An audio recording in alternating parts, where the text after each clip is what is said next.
your hands on top of your head. Well, I didn't. Now!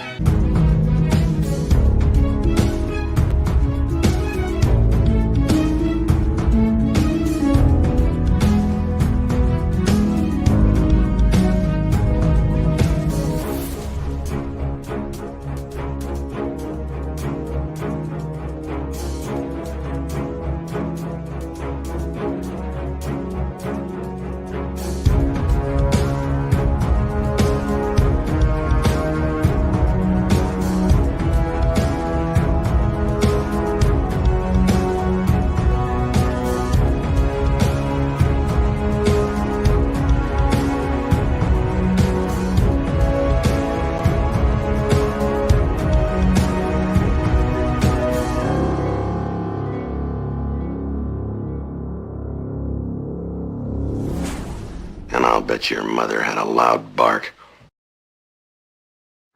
Good morning. This is Morning Coffee with the Chief. I'm your host, Patrick Jordan, here on Pop Culture Minefield. You can find us on YouTube and Rumble every 8 a.m. Pacific Standard Time. And if you're watching us on YouTube, you're watching us Rumble, be sure to subscribe or follow if it's Rumble, and like the show, comment, and share it with your friend. Now, I've been doing this show, I think it's well over a year now. And my very first show that I did was Dirty Harry. And we're going to do the fifth show in his series, fifth and final movie in the series, the Dirty Harry series today. Now, I also do another show. It's Briefing with the Chief. I put the show kjrdb.com in the comments. I would suggest you go and check out that site. It's Briefing with the Chief, kjrdb.com, and you can find all the audio versions of my show there. And we do that show on Rumble, but it goes behind a paywall after a few days. But you can listen to all of my shows, and I just did a great show regarding Chicago. Is Chicago ready for the DNC? I had Florian Sunka, the editor-in-chief from the Chicago Contrarian. He says they're not. In fact, he thinks that the Chicago PD is getting set up for failure. So go and listen to that show. A lot of great shows that I've done since I started that show in December, and it's getting some traction. Had a couple thousand people watch that show on Rumble this last time on July 3rd.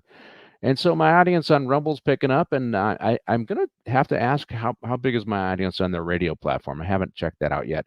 You can also check me out on Twitter. My handle is @LASDJordan. I comment on a wide variety of issues. Yes, I do comment on political stuff, and particularly with this being an election year, I generally focus on local stuff, although I've been touching a little bit on what's going on nationally just because it's so impactful right now. But I also support the Los Angeles mission. Now, I did a show on homelessness. I got another one I want to do coming up here. And the LosAngelesMission.org, they provide, as my last meeting, I was told that they provide over a million meals a year to the people in Skid Row and beyond.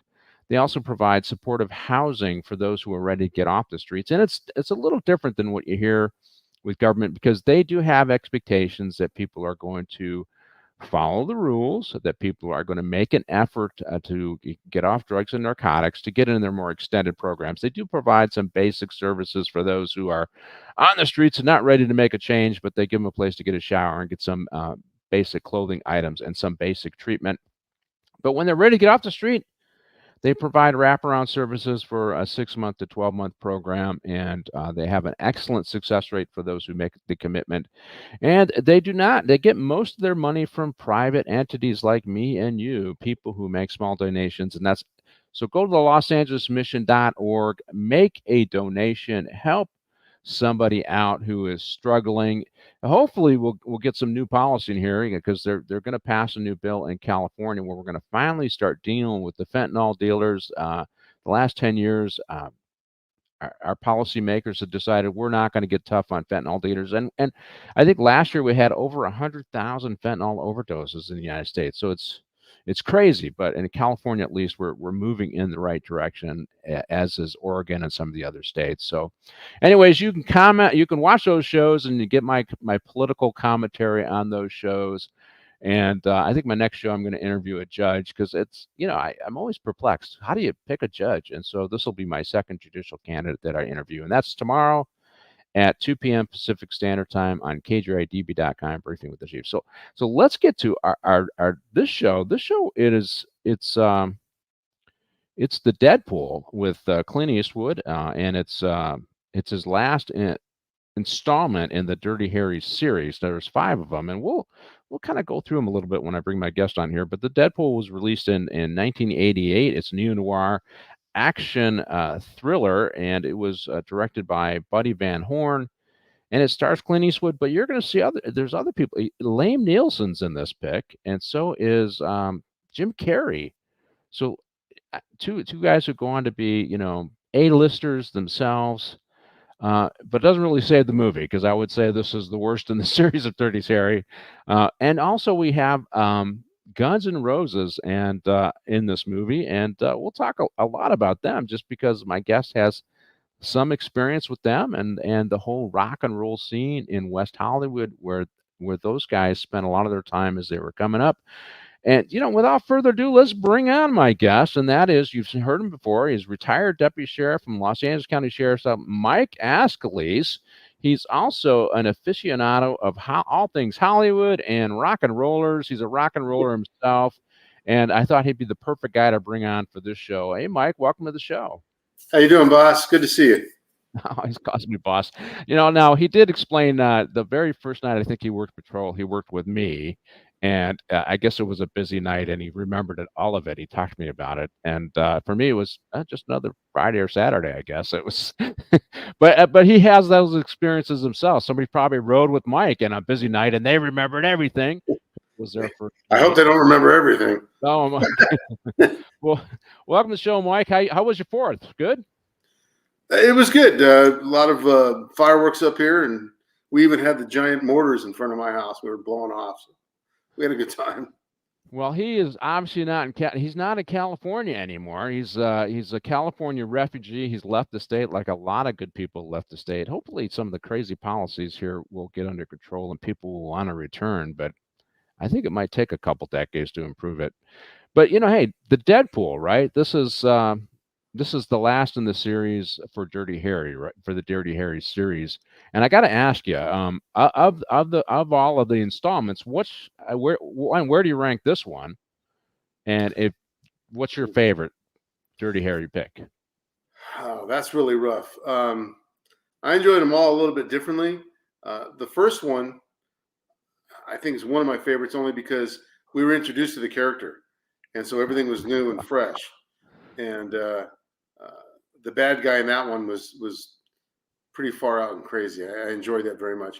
I enjoyed this one also. Look, my friends were in the movie, so I was hearing about it while it was going on. And as you pointed out, there's a couple up and coming stars in here: Jim Carrey and Liam Neeson, which I thought was pretty cool. And most of the cast, and I sent you my notes, have been working with Clint Eastwood for 20, 30 years before this. So you see a lot of the same faces, and I always thought that was pretty cool. Yeah, this show it does have a stalking element as we get into the plot, where the Deadpool is basically somebody stalking celebrities and see how long they'll survive. And so, so thank you, Slasher Fred, for commenting on that. There is a stalker element, and we are not stalkers here. We were deputy sheriffs working the streets and interacted with some of these guys. Well, I will say, I think the first Dirty Harry is still the best. Maybe it's because it's the genre and it's fresh and it's new. I will say, Scorpio, Andrew Robinson, I think, is the best villain of the bunch. Right? He just played a great crazy guy. Yeah. And a great whack job. Just that whole laugh that he had too, right? Do you feel lucky? And he starts cackling away, and he gets blasted, right? But for me, the second villain that I thought it's sudden impact. So this is the one where he's got Clint Eastwood ends up having his girlfriend in the movie, Sandra Locke, right? And I think they go up to Northern California somewhere. I can't remember exactly where it was supposed to be, but Paul Drake played Mick in that one. He was a pretty good crazy guy, if you remember that one. Very much. That was he looked the part. He looked crazy the way they did it. And he was tough. He was tough. But I would have to say Magnum Force for me was the second best movie in the series. And there were a lot of up and comers in that movie too, if you remember. So we had, oh my God, it was David Soul. David Soul and Robert. Was Robert Urich in it? Robert Urich was in it. Yes. Yeah, Robert Urich. So I mean, they were, and as you remember, Suzanne Summers, I think, was in the pool scene. Yeah, she Right. did that brief bit, and then she got killed. Yes, it's a brief nudity, and then she got killed. But yeah, so that for me, that one, and then I think for me, Sudden Impact and The Enforcer. Remember, The Enforcer one was they're kind of these militant acting people, but they really were just they weren't really militant. They were just about stealing, getting money from the city, I think. But I like Tyne Daly. She was good because you yeah, could see the rookiness of her. yes, and she played in Cagney and Lacey, right? So Correct. yeah, but for me, I had Sudden Impact and The Enforcer tied. They were, for me, they were pretty close, and um, and then this one, the Deadpool, and the bad guy in this one is Harlan Rook or whatever, and he's, they play this game. This one is more of they play this game. Who is the bad guy kind of thing, right? They kind of lay it on Liam Nielsen. So there's a little bit more of who's who's the bad guy, right? And on this one versus the other ones, you kind of all knew who the bad one was. So, but yeah, that's so. But the other thing about this show is, is Guns N' Roses is in this, and so just talk a little bit about your experience with Guns N' Roses yourself, working the streets in the city of West Hollywood, where they basically were marketed and exploded, starting in West Hollywood and the clubs in around Hollywood, right? Yeah, they were a self-promoting band. It was 5 unique guys that got together. The band that everyone knows, which is the ones that were in this movie, weren't all the original members. It sort of moved around, and then this group gelled together and became what we know as Guns N' Roses. Slash I met first, and we've been friends for over 40 years. We talk every day, text every other day. Axel, all those guys, and it was just a lot of fun. We did a lot of things together. But they were Axel lived in West Hollywood. Oh, I didn't know that. When they were starting out, including when this movie was made, they all lived in West Hollywood.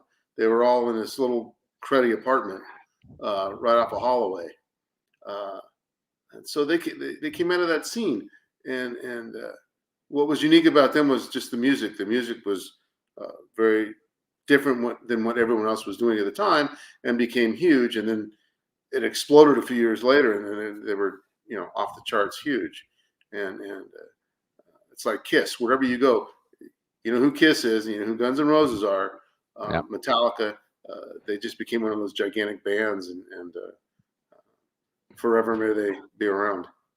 Well, I think to explain the scene, I was talking to Martine beforehand, and most people don't. So West Hollywood had a series of clubs that a lot of, if you were up and comers, you tried to play at, right? And to be seen, or if you were, already managed, they wanted to place you there, right, to be seen, right? And because I remember the band Poison running around there, I wasn't a big fan of the hair bands and all that other stuff at the time. I'm, from Detroit, so Motown, classic rock and roll, Bob Seger type stuff, Ted and Nugent.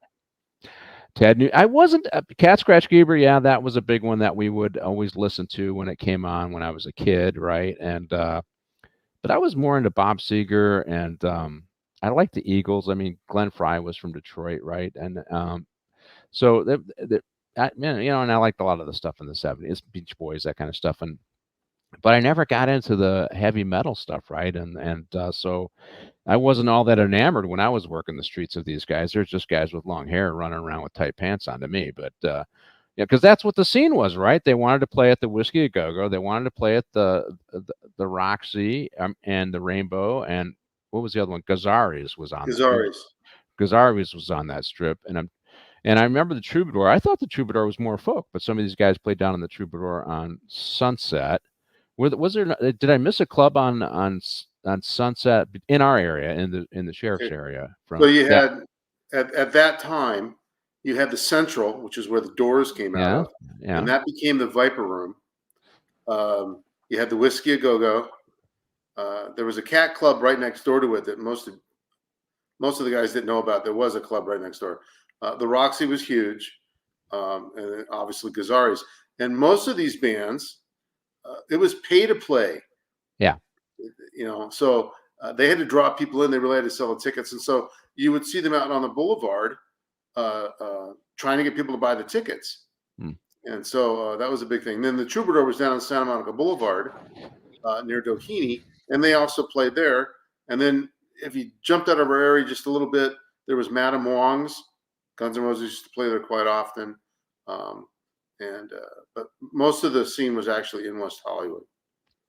Well, let's throw a picture of Guns N' Roses up there so everybody knows who we're talking about. And they do use one of their songs in the movie. Welcome to the Jungle. I think Jim Carrey ends up lip syncing it. There's a picture of that. So are these the original guys, Mike, that you recall? Yes, they are. So on my left, with the bandana, that's Axl Rose. Right. So born William Bruce Rose. You got Slash is wearing the hat. His name is Saul Hudson, or still is. Duff McKagan is on the far right, the tall blonde. It was Michael McKagan. Then you got in the middle of the two of them, Steven Adler, who was actually Michael Coletti. Izzy Stradlin's in here, but it looks like he got cut off a little bit when you put the poster up. Izzy Stradlin was born Jeffrey Dean Isabel. So those are the original guys, what they call the Appetite for Destruction lineup. And because that was the name of the album that this song was on. And then Welcome to the Jungle, it was huge. And even now, they played at stadiums. That's constantly on TV. And if I got one of the guys on the phone, you'll hear him say, "Ka-ching! I got another check coming." Yeah. Well, so let's talk a little bit about Guns N' Roses, just because it's when I read up on these guys, it was interesting. They formed in 1985. They were when local bands in Hollywood, Roses and L.A. Guns was merged, right? So it was two bands that merged, right? And Guns N' Roses was Tracy Guns, right? Who stayed with L.A. Guns, and you had two guys in the band. You had Axl Rose, and it was Duff Rose McKagan. So that's where they got Guns and Roses, and they combined it. And when Tracy Guns left, they brought in Slash, who, by the way, since you mentioned the name before, actually had tried out for Poison before. Really? Yes, he just didn't like all the makeup and the stuff that the direction they were going. But yeah, he actually did try out for Poison. Well, with his hair, he could take his hat off and kind of redo his hair and probably be anonymous, right? Back then, I love the guy. He's a terrific guy. He's one of the most shy people I've ever met in my entire life. So the hat and the glasses all the time is because he really is shy. His personality comes out in the music itself, and that's where he expresses himself. But if you're in your room with him, unless he's very close with you, the glasses are on, and he's just a very shy, quiet dude. Incredibly smart, great businessman, but he lets the music do the talking. So I just think he could take his hat off and pull his hair back in a ponytail, and nobody's going to know his face because it's all covered, right? And he can be anonymous publicly, right? But they were signed by David Geffen Records in 1986, and I would have been working the streets at the time. You hit the streets in, was it 87, 88? 87. And so you would have been out there when these guys were just starting. And this movie was filmed in 1988. So these guys were like brand spanking new and just starting to launch, right? As you said, their album Appetite for Destruction, that was their big breakout album, right? And that was their debut, and it just went crazy, multi platinum. Right. And Welcome to Jungle was that their biggest hit on that album? No, actually, the biggest one was the one that wasn't supposed to be on there, "Sweet Child of Mine." It's a song written about Axl's wife, Erin Everly, who's the daughter of Don Everly from the Everly Brothers. Okay. That became the breakout song, and it's a slow, romantic song. That became huge. Welcome to the Jungle was the biggest heavy metal one, but definitely Sweet Child of Mine started their career. So, Well, I'll admit it. I went to see the Everly Brothers decades ago, so I can't remember what year it was, but they were still touring. I think it was at the Hollywood Bowl I saw them. So well, I that'd be love good. I love the other brothers. They were great. I didn't know that though. That was they still together? Or is that a Hollywood breakup or? Oh, unfortunately, the marriage didn't last too long, and their reasons are theirs. But Yeah. my interactions with Erin were always positive. She was a very nice lady. Things just didn't work out, and that was that. But Well, you had a badge and gun, so people tend to be a little nicer when you have a badge and gun, right? But I'm just teasing, of course. I thought this was interesting, and what I thought is because Geffen was big into Hollywood too. So was there a little bit of pressure to merge Guns N' Roses into the next Dirty Harry flick to give them a little bit of splash, a little bit more Hollywood? Because they kind of talk about it was on the Wikipedia thing for Guns N' Roses, it was kind of a merging of Hollywood and the rock and roll scene with Guns N' Roses. Clint Eastwood, he has a flair for finding new bands with big songs. This is not the only movie he did this with. And who was the other one who did it? Schwarzenegger did it. Had a Guns N' Roses song. So some of their songs became so big, including this one. They'd reach out and grab someone like that. Geffen did have a lot of people in Hollywood that he obviously knew, and that was in our area too. Doheny and Sunset was Geffen Records. Yeah. I remember that. I remember that. Yeah. I just thought it was, there is this whole goal to intersect Hollywood with rock and roll because it's a mutually beneficial relationship. I think if you have your song makes it into the Oscars, right, as the number one music, whatever song, it could sell a lot more records that way. I don't know if that was the case in this movie, but it was interesting that they used Jim Carrey to lip sync, and right. Well, let's roll the first scene here, Martine, and we'll see what I got to remember. What I did this a week ago, and I got to remember the scenes now. So. Here we go. Let's see. Oh yeah, this was Gennaro's conviction. So it starts off with, Clint Eastwood being the lead homicide investigator in the conviction, or the lead guy in the conviction of this mafioso in San Francisco. And they have the mafia in San Francisco at the time. I think that it's definitely faded over the years, both in L.A. and San Francisco. But the thing that they're going to go after him is highly unusual that the mafia would go after the police. They just thought the police were the cost of doing business. But that one of the themes in the movie is they go after him. And here's this guy. He's making a list. The game is the DEADPOOL. You don't really understand this in the front end, but he's right. The DEADPOOL game is about, here's the list of celebrities who. Everybody picks a list of celebrities that plays this game, whoever's in this game, because they don't really clarify that in the movie so much. And whoever has the most that have passed away wins, right? And so this crazy guy has made a list of all these people, and eventually Harry makes a list.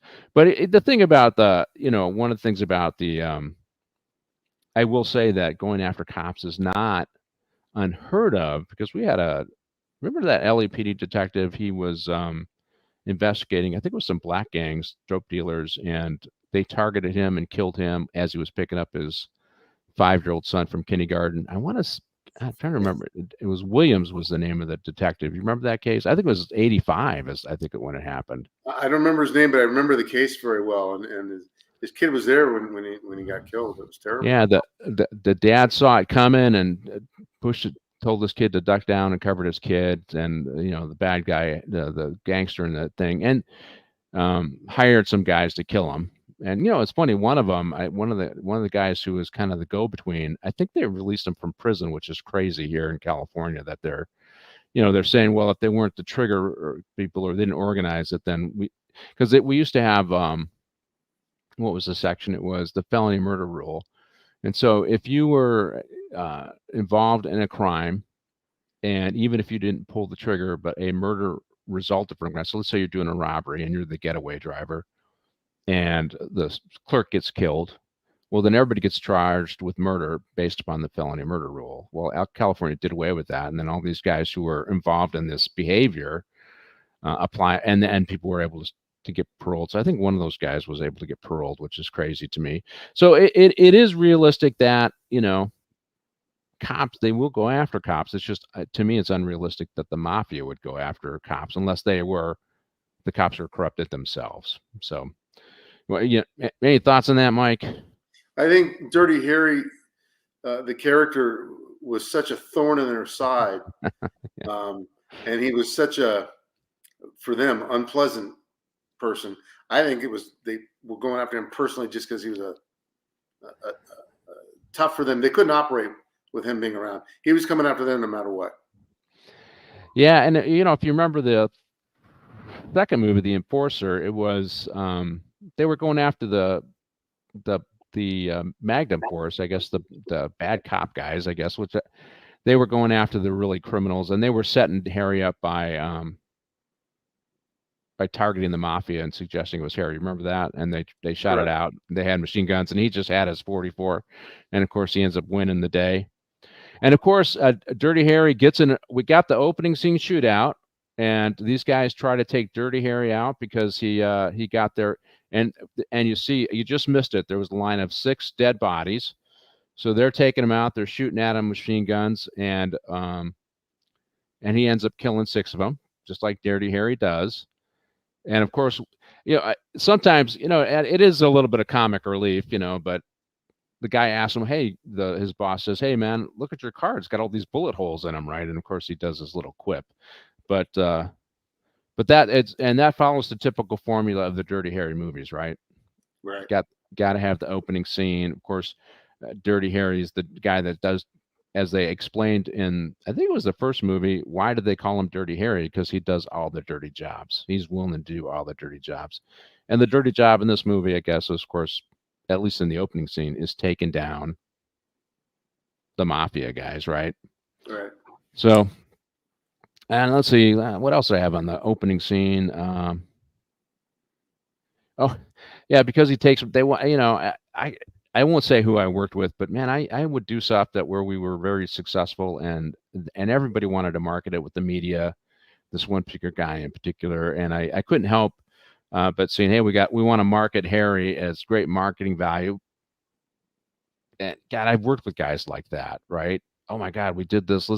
And they just keep selling it to the public over and over again. So I kind of reflected on that, because I was doing this operation where we were killing these tagger gangs, these tagger crews, and I just doing my thing with my team, and suddenly we're on the front page and we're doing press conferences, and I had to have somebody else do that because I was less interested in that, right? But it got so much attention. Now I look at what's going on today that we just stopped doing anything of value with that stuff. But Dirty Harry does not mix well with the media, but he ends up having, they don't really show that they have a love thing, but he has kind of a love interest, a female interest here that's clearly, she's enamored with him. We see her a little bit later, but he also gets introduced to his new partner, which is an Asian guy. So I guess we got to go do the Rainbow Coalition here, right? So the first one was Hispanic guy and Chico, right? Yeah, right. And then the second one was Magnum Force and black guy, right? Right. No, yeah, that's right. Yeah, and then the third one was a female. And they all get killed except for this guy. Yeah, well, Chico doesn't get killed. He gets shot up pretty good. And then, God, wait a minute. The one with Sandra Locke, I don't think his partner, his friend, gets killed. He was a black guy, but he wasn't necessarily partners with him. Remember that? And he had played Mustafa. Remember his partner in Correct. He had played Mustafa in one of the movies. And let me see. Let me go back to my list of Dirty Harry movies, because I'm trying to remember now. And the Enforcer. Oh, that was what's her name that played in Cagney Lacing. You just said her name. Daily. Yeah, she was there, and she did get killed. And then, of course, the last one here is the Asian guy. He doesn't get killed. He almost gets killed, but he doesn't get killed. And so every show they got another different. I guess that was early woke kind of productions, right? They can't accuse Dirty Harry of not. Well, one, I think what was the quote they said at the beginning? He hates everybody. That Harry's not a racist. He hates everybody, and that was the great character actor Mitchum, right? Mitchum's brother, correct. Right. I can't remember. Is it Chris Mitchum? I can't remember that now, but yeah. So he gets an Asian partner, and here's in the opening scene, and we need to show the opening scene now because we talked so much about Guns N' Roses, and this is the opening scene. Welcome to the Jungle with the character Johnny Squares lip syncing "Welcome to the Gun Jungle," and it's a very young John Kerry, and Jim this is Carrey. I'm sorry, Jim Carrey. Yes, thank you for correcting me.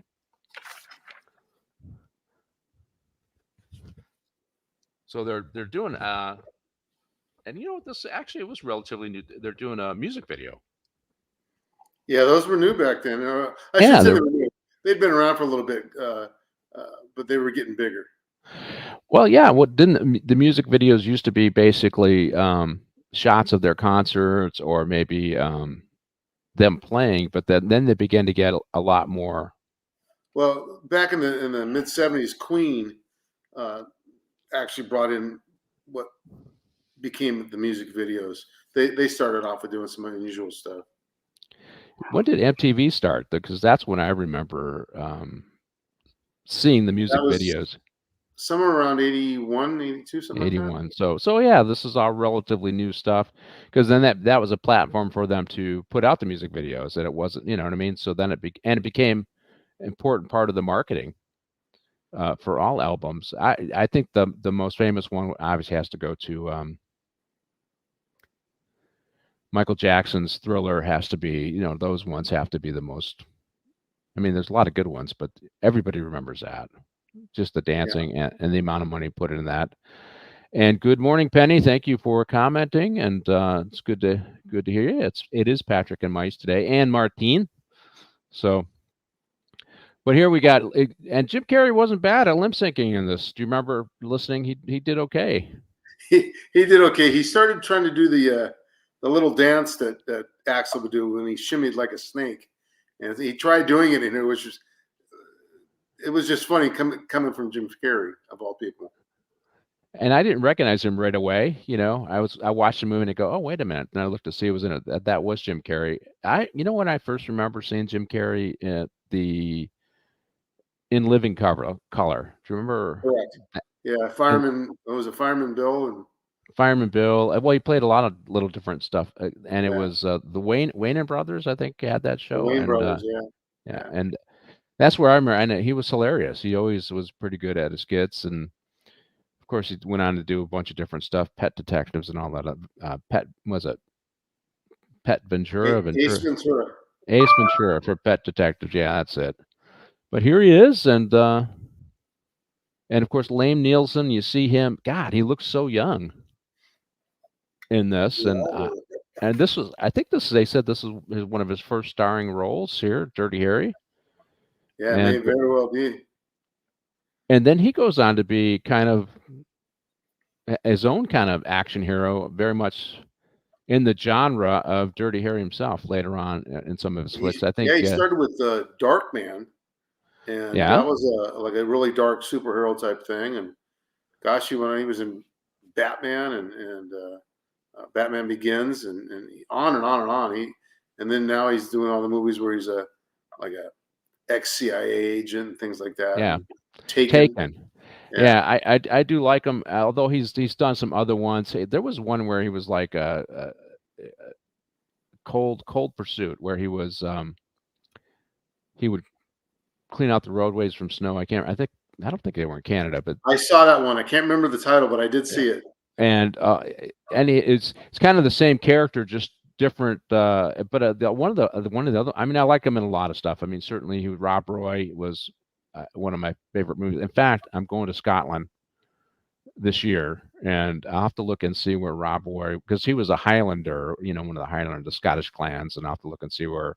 If you know anything about Scotland and the Romans and the British, they have Hadrian's Wall. So where I'll be will be Hadrian's Wall, so I'll go see that. And that was Hadrian's Wall is where the Romans built a wall to keep the heathens, that's the Scots, out of the parts of England that they had conquered, right? So, and then there was some great battles where Bonnie Prince Charles fought against the British. They were trying to get their country back, and Scotland had been dominated. Of course, there's William Wallace, the great movie there. But I remember Liam Neeson in Rob Roy, which I really liked.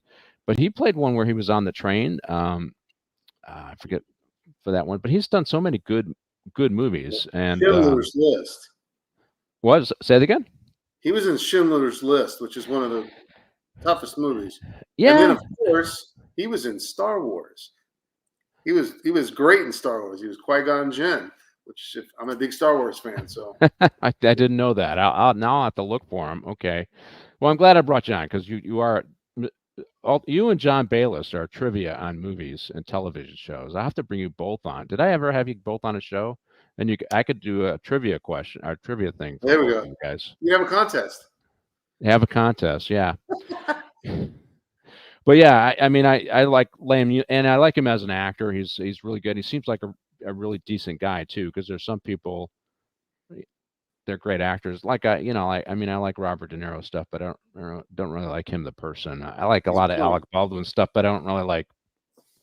Yeah, when they start yelling at people and stuff like that, I go, okay. I mean, and I'm not talking just politics there. I mean, Alec Baldwin's interpersonal life is a mess. I mean, I heard him yelling at his daughter on some tape thing.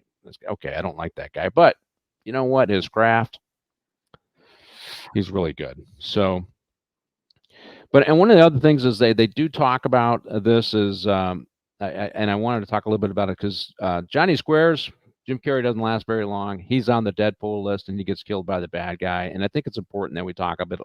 The bad guy comes in, puts something in his mouth. He was knocked out. And let's talk a little bit about heroin, Mike. Let's talk a little bit about fentanyl because we got to do some educational stuff, right? So it looks like in the movie that he's addicted to heroin and he shoots heroin. So what happens when you're on heroin is you end up on the nod. You want to explain a little bit what happens to somebody when they shoot heroin? Yeah, and this one I think when they killed him, they speedballed him. So they mixed some coke with the heroin. If you're just taking heroin, and that's the only thing you're taking, it's a depressant, and so yeah, it's going to put you out. It keeps you, if you get used to it, even for about 8 hours, and then you start jonesing. You need more. What do they call chasing the dragon? And he just wanted to get to that high where they don't feel anything. All your problems go away. But he got spiked, and there was some coke in this too, and so your body's going two different directions. And to do it, you got to have a significant amount in there because if he was a user for a while, his tolerance level is going to be really, really high. So here's what happens when you take heroin. You end up on the nod. It's what they call a central nervous system depressant. It depresses your central nervous system, so your heart rate goes down, your breathing goes down, and you see that with him. It's really what likely happened is his heart just stopped beating, and that's what happens with fentanyl as well. And fentanyl is 50 to 100 times stronger. That's why it's so incredibly dangerous. I think you did talk about speedball and who died of taking a speedball. Do you remember who that is at Marmont? Well, yeah, Chateau. What's the name of it? Chateau Marmont. Chateau Marmont.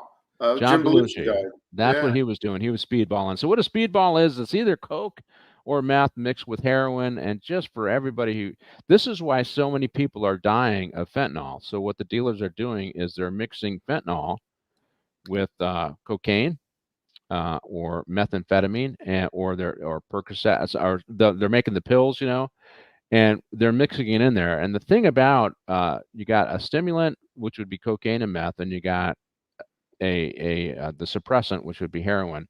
The heroin or the fentanyl will dominate the suppressant every time. So eventually, as you start coming down, it'll take over, and that's why they make mistakes. Now, we had this great character actor, John Williams, I think his name is. Do you remember the series Boardwalk Empire, Mike? I don't know if you ever saw it. He played Chalky White. He was also in The Wire. He's the black guy with the scar on his face. A great character actor. He went out to get his normal fix of heroin, and they had mixed mixed fentanyl in there, and that ended up killing him. So it's targeting everybody. Hello, Cam, Chief. Yes, yes. Well, we're happy to be here after the 4th of July. I'm glad to see most of you guys survive the 4th of July. But what I felt was important when I saw this scene is there's a lot of actors and actresses and people in the industry, particularly in the 70s, 80s, and 90s, where drugs were a big part of the scene, right? Particularly in the rock and roll scene. I mean, you had Janis Joplin died in overdose, right? You had was it Jim Morrison? Was it alcohol or dope that he died of? Mike, I can't remember now. I'm not sure which one it was for Morrison. I'm Yeah, leaning more towards dope. Jimi Hendrix. Jimi Hendrix. Well, I think he was heroin. You know, I remember one of the guys we worked with arrested Ike Turner, hooked on coke, you know, out of his mind in West Hollywood. That was my training officer who got him. Yeah. I remember that night. He had him in the back seat whenever I saw him. And so a lot of these guys get hooked in the drug scene, and it just destroys their career. And I'm sure you know guys that happened to, that were on the strip, up and comers, and then drugs just destroys them, right? And it doesn't have to be.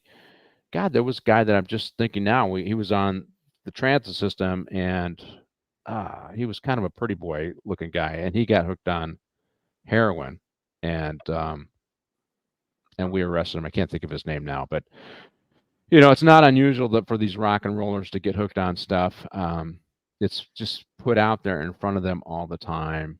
Well, even on our department, yeah, that one recent death where they found stimulant drugs with him, and for him to work all the shifts he was doing, he turned to illegal drugs, and he died.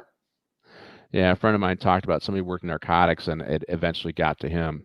So this stuff is dangerous. That's why I think we had to take a more aggressive approach on dealing with drugs in our society. Way too many people are dying of overdoses, and it's unnecessary. The actor and The Wire, yeah, God, can you remember his name? Was it Williams? I think it was Williams. John Williams, I think is. Thank you for the comment. Yeah, he was a great actor, and I really enjoyed. Particularly in Boardwalk Empire, he played Chalky White. He was fantastic in that series. So let's go to the Deadpool game, because they show a clip here. And the other thing I want to say is, when you're on heroin and you're out, you're pretty much defenseless, and you kind of see that when Jimmy Squares gets killed, and Jim Carrey makes a very quick exit from the movie. But you know, they're beginning to figure out that it's famous, semi-famous, and famous people that are dying. I think they have like a local person who does recipes that passes away. And here's Clint Eastwood's partner. God, who is his name? Is this Evan Kim? Is that his name? Yeah, Evan Kim. But Inspector Al Quan. By the way, the name you're looking for was Michael Kenneth Williams. Michael Kenneth Williams. I had it wrong. He passed away a few years ago. Yeah, he was. Yeah, you have to watch Boardwalk Empire, Mike. I think you'll like it, because it has a lot of really good actors in it, and it's actually based upon a true story about Prohibition in Atlantic City, and it was the Republican machine that controlled it up there. They were very corrupt, and everywhere else was dry, but not Atlantic City. And it was this one guy that controlled everything. And he interacted with the five families in New York, and they, you know, including Arnold Rothstein, the famous Jewish mapster from New York. And it's just a very interesting story. And obviously, they have to get a little loose on dramatization, but it's if you like historical fiction in a series, it's a good series, and the actors in there are fantastic, including Williams. You know, unfortunately, he's passed away.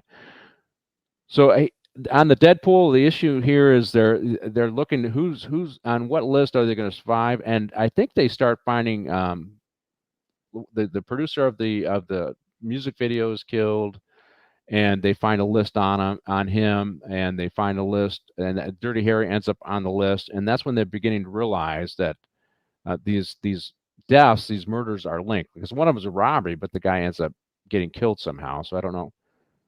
And that's just luck, but we do have a serial killer that is pursuing these guys, which again, unusual. you know, this is where I have the unrealistic. I mean, you remember the first killer in his first movie?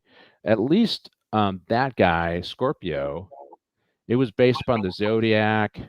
It was a little more believable. The kidnapping of the kids was based upon a true story. This one, it just is not plausible. Here's the robbery scene, and Clint Eastwood goes in and takes care of these guys too as well, right? So he goes in and of course you got to have that with Dirty Harry, and Clint is going in and killing, and there's a body count, and of course our guy Kim ends up here's our guy taking out one of the guys, and he survives, Dirty Harry. And I like his reaction. Dirty Harry has a pretty good reaction. He's, oh, okay.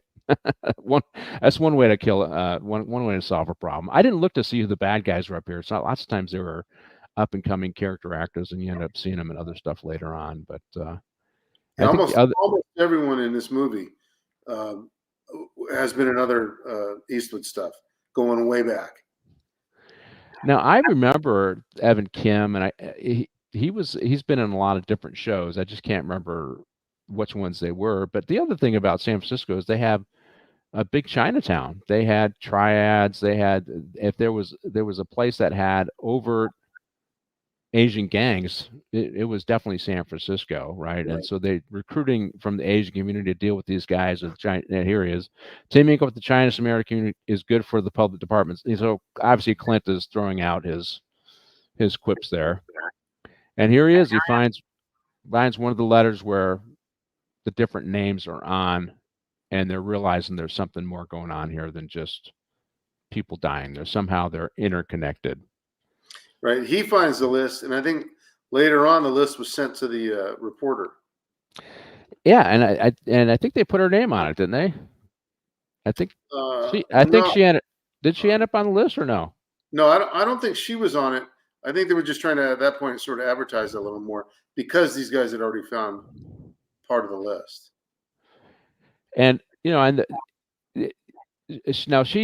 they insert this reporter, and of course Clint Eastwood ends up breaking her camera, right? And and she ends up getting. So here's the Deadpool list, right? And she ends up getting to interact with Clint Eastwood on a little closer basis. He's compelled to by the department versus getting sued. Yeah, let's see. He's got the list, and some of them already say "rest in peace." Now, this guy's been in a few of his shows. As you said, a lot of these guys are in Clint's movies here and there. Not just Clint Eastwood. You'll see him in multiple, like DiGiorgio. He was in 2 of Clint Eastwood's movies, and that's Mitchum's. Well, Captain Donnelly, who's in the room here, he was in Sudden Impact as Lieutenant Donnelly, so he's promoted. He was in Firefox, Any Which Way You Can. Yeah, I remember him in G.I. Jane with Demi Moore. He was also the guy Mitchum's brother was also in Outlaw Josie Wales. So he was in a lot more than that. I know. Back to the Rawhide days. He just they just carried Eastwood just carried these guys through their, you know what I mean? I mean, they made a lot of money off him, so they probably said. But yeah, it's interesting. One of the things about Eastwood is they say that he's a one-take director, one take, and that's it. He doesn't like, hey, you're the actor, you figure out how to present it. I want one take, and he's a very efficient director. That's why they like him. And and I mean, I can't remember the last time he did a movie. No, he did the one where he's the old guy, right? No, it was The Mule was good. Yeah. I haven't seen that one yet, but it's that he's very efficient. That's why Hollywood likes him. Obviously, he's very conservative, so they tolerate him because because he's efficient. He keeps the costs down, and they make money on the movies, right? I mean, that's the big part of making money on movies. But one of the things, and let's see here, is somebody needs 5 minutes. I don't know if that's our producer or not, but one of the scenes is after Clint breaks her camera, she threatens to sue the department, and I have to tell you, I handled a case where they arrested a photographer, or I was the department's expert. You know, those guys would go and they'd get in your face filming and it really piss off the deputies and stuff like that. Well, they do have the right to do some of that, right? And sometimes deputies get mad, and we had policies because of terrorism where we wanted you to engage with these photographers, particularly at critical infrastructure points. And these guys were pushing the envelope, and some guys crossed boundaries and they got in trouble, right? But we got sued by the ACLU, and I was the department's expert on this stuff, and I got depoted for 9 hours, 9 hours by the ACLU, on camera. The two lawyers asking me questions, and the department wanted me to be the expert because I laid out, well, this is what Al Qaeda did. This is why we have to have this engagement. It just needs to be done in a certain way. And, really the issue is training. We should take it away because you interfere with an opportunity for us to catch terrorists before they happen. And we ended up having to pay a little bit of money out, but we got what we want. We kept the ability to approach these people who are taking pictures at critical infrastructure. We just had to ramp up our training to make sure people did it right. But yeah, so breaking the camera back in, I guess, the 80s is probably okay. But man, if you just touched any of those guys now, you get sued and you lose a lawsuit. So anyways, I guess there was some realistic stuff there. But let's roll the scrapbook scene. This is probably the last scene before we do our break. And she convinces Clint Eastwood to sit down with her and talk, right? She's threatening a lawsuit, the reporter. And I think, am I missing? Martine, are you there? Be back in a minute, and I just need 5 minutes. So maybe he ran off. But anyway, so on the scrapbook scene, what else I could think of is Clint Eastwood has a love interest almost all the time, right? And in this one, what I saw when she starts throwing the scrapbook of all the things Dirty Harry does, I was I could think of, okay, so they're showing that she's enamored with Harry, right? And Harry is, she's cute, but he's Dirty Harry, right? He might like her, but she's the press and she's cute. But I just wrote the scene as scrapbook. She's got all the different stuff that he's done over the years, and she wants to interview him about his life. The last thing Dirty Harry would ever want to do, right? That's what I saw in this scene. Hey, Martine, are you back? Not. No, he's not. He's not back. All right. So when she's going through the scrapbook, but we have 4 episodes or 4 movies with Dirty Harry where if you think about it from just a career standpoint, he would be a star on any police department, right? He took down the Scorpio, right? Right. He took down all the bad cops. He took it. Hey, roll the scrapbook scene, Martine. He took down all the bad cops and Lieutenant Briggs, right? And I got a hop. Let's say, okay, Camp, thank you. Take your daughter to the dentist. Well, hope everything is okay. The dentist is not my favorite place, but I do like my dentist. And then what was the third movie? Okay, he goes. That one was Sudden Impact, I think, right? Or yeah, the enforcer. So he takes out the gang of leftists who are really robbers, right? They're just extorting money, right? And very spectacular faction. If I remember correctly, he uses the law's rocket on that one, right? Correct. Then he doesn't really take out the serial killer with Sandra Locke because he ends up protecting her, but he takes out a crew that are thought to be the serial killers, Mick and his crew. They're bad guys and they're killers themselves. And rapists. And rapists, right? And along the way, he obviously is Gennaro in this movie, and he took out, I think the Palumbo was the movie in Magnum Force was the name of the gangster guy in there. So he's dealt with the mafia. So he actually is, he would be a rock star in policing, so to speak. So he would be a good interview. And here she is. She's got her little scrapbook and she's talking to him. She wants his story. And of course, he's not having anything to do with it. What do you think, Mike? Think that he would be a rock star in any police department, or he would have been fired? Well, nowadays he'd have been fired early on, right? Yeah, yeah. He's very aloof, which is part of his personality and part of what makes him stand out. And he's not there for anybody else. He just wants to actually be the tough cop and go in there and get the job done. He doesn't want the frills. He doesn't care about the attention. He just wants to work. She's in the way. Her deal was, I just want dinner, which is fine. I think that caught his attention. But if she disappeared the next day, he wouldn't think two shakes about it. I don't know. Yeah, well, if she was interested in him romantically, he'd probably be interested because he's demonstrated that in the past. But he's certainly not interested in being interviewed, and he says that. And I thought this was interesting. They had, we had a gym, but you never had that many people in the gym at the same time at like a station. I mean, I don't know where this gym's supposed to be at, where all the cops are there, but I mean, when I was working out at the gym, now I work out 4 or 5 days a week, but I'm retired, so I get to do all that. I get to go to the gym now, but it was never that crowded. So very true. Never that crowded. But he says, all you're interested, and it's something that we have to talk about, is death and mayhem. And that goes back to the whole thing with the media. If it bleeds, it leads, right? Right. And when you're doing a crime scene, they're trying to get up on that crime scene and they're trying to get a statement because, 4 people shot in Hollywood. They want a statement because that's going to lead, right? Correct. And we can't tell them anything.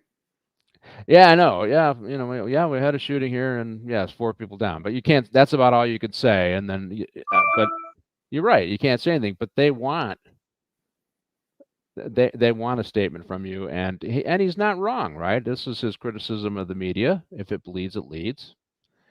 You're just interested in death and mayhem, which is interesting because that it indicates that death and mayhem is tied to him. Yeah.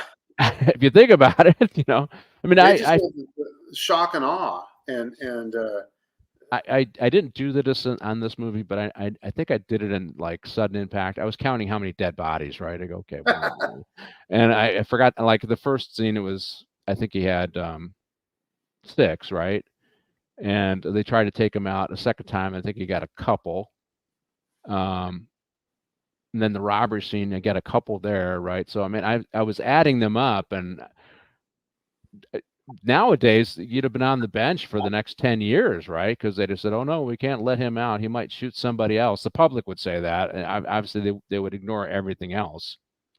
But and that was the other thing about his scenes, is a lot of action, a lot of violence, and a lot of mayhem. And I remember the very first Dirty Harry film we did, the part was offered to other people and they didn't want to do it because it was too violent. I think John Wayne got offered it. I want to say, it wasn't Frank Sinatra, it was somebody else. Maybe it might have been Frank Sinatra, but it might have been Steve McQueen. That they didn't want to do it because there's too much violence and they didn't like the subject matter stuff. And God, Clint Eastwood, although he already had other vehicles to fame, he wrote that this one exploded for him, right? The Dirty Harry series. Absolutely. It came at the right time. Yeah, it did. I think he'd have been famous otherwise, but I think he had already done it. I think he already done the spaghetti series, right? I think he'd done those already. Oh yes, years before this. And he was Yowdy Hates on, I forget the name. Yowdy Yates on Rawhide. That was back in the early 60s. I think he'd already done Play Misty for Me, if I remember correctly, and he was in a movie called Beguiled, I think, before this stuff. So that was when he was kind of the Civil War soldier that ended up at the he got caught in the home with all the ladies. He ends up sleeping with all the different ladies, and they end up poisoning him in the end. And so he was a cat, and he got taken care of. Let's roll the. You know what? We're at the halfway mark. Let's roll our commercial break. And are you ready? If you got to go potty, Yes. now's the time, Yeah. Mike. Yeah.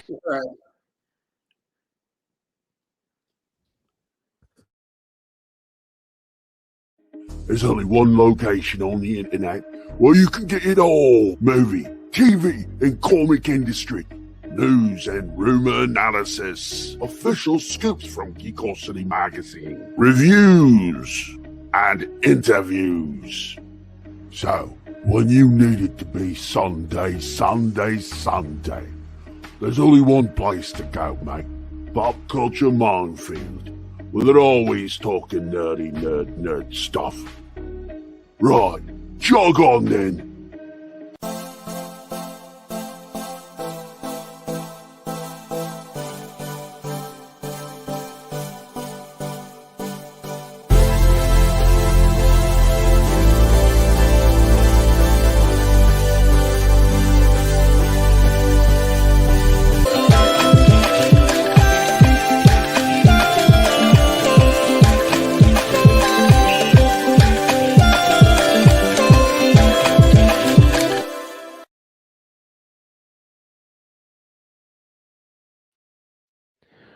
Welcome back to Morning Coffee with the Chief. God, I thought we had one more thing coming there. We didn't see the Vindicated series. I guess we're not doing that anymore. But hey, welcome back, Mike. I just wanted to, there is a headline that came out that is important since we talked about him. Alec Baldwin's Rust trial, judge makes a major ruling.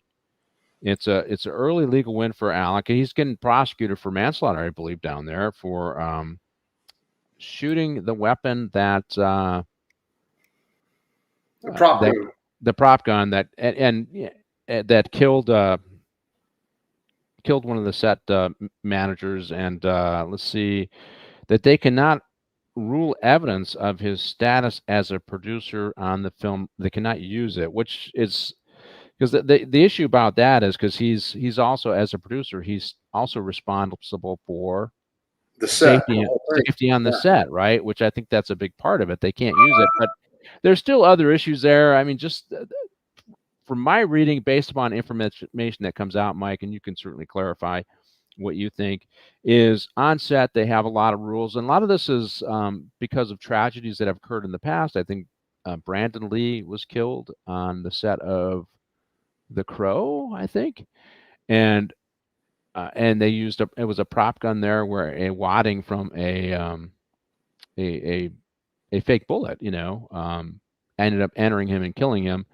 So they even had rules where you're not supposed to point the gun at somebody, even if it's a prop gun or a blank, because of that. So they had rules on set that they can just use angles so it looks like you're pointing the gun at people, and that Alec Baldwin, pointed that gun and did in fact pull the trigger, and which caused her death. And the other rule, I think, is everybody's supposed to check the gun, even the actor, to make sure it's safe.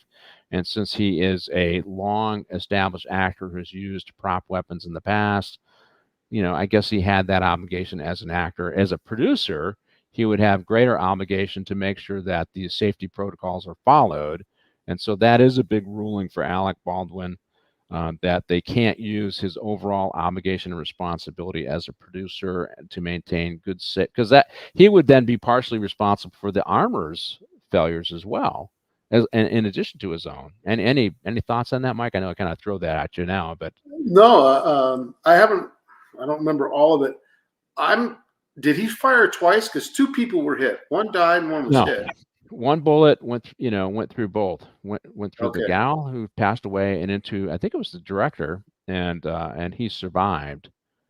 And as director, he had obligations. I think he pled, so he got hit and he pled. So, and they convicted the armorer. And I just, I'm thinking of it, if I'm running a range and I know that we got sloppy safety protocols, there's a very good chance, and one of our officers gets shot, I could get prosecuted. So, I mean, to me, this is appropriate. If all these safety protocols were industry standards and he didn't follow industry standards, then I think they have a case there. I mean, at least they certainly believe they have enough probable cause to have a case, and that's why they're prosecuting. I know a lot of people said, "Why are you doing this to the great Alec Baldwin?" Well, you know what?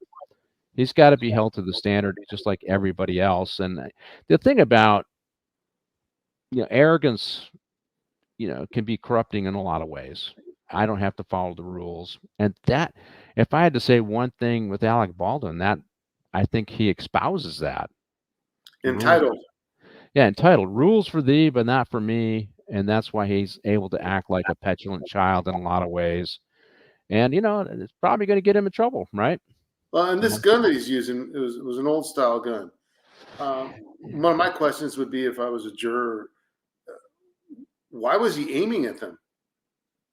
Even if you're filming it, you're not aiming directly at the director himself or herself in this case, and then pulling the triggers.